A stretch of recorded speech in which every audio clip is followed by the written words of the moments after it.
Екі күннен соң тауық жылы аяқ басады. Тарихта бұл жыл экономикалық дағдарыспен байланысты. Үлкендердің айтуынша тауық жылы қауіп-қатер жиі болып тұрған. Мәселен 1920, 1921, 1932, 33 жылдарда жұт, аштық 1968-69 жылдары құрғақшылық болды. Алайда келер 2017 жылы бәрі басқаша болмақ. Этнографтардың пікірінше жыл ауысқан сайын жақсы өзгерістерге бағытталуда.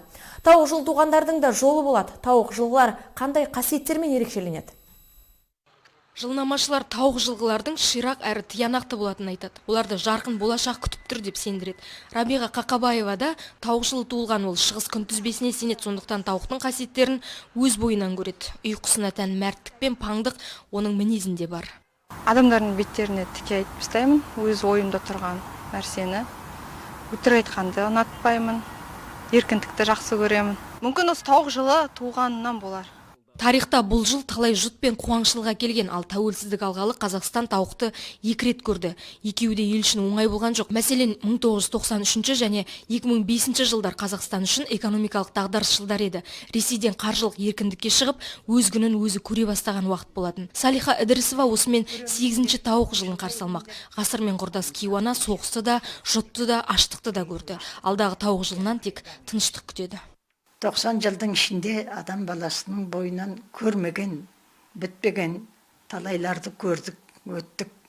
Бір ғана тауық емес, қазақ ұлты өз алдына мемлекеттігін сақтап отырса, бұл жаман болмайды, сақтайды деген сенім бар бізде. Шығыс жылнамасы бойынша жыл басы тышқан жылы. Дегенмен елімізге танымал математик Қуантқан Ыбанов жылдың басы тауық екенін есептеп шығарған. Аңыздағы түйенің басына тышқан мініп кеткеннен гөрі тауықтың ерте тұрып күннің шапағын бұрын көргеніне сенеді.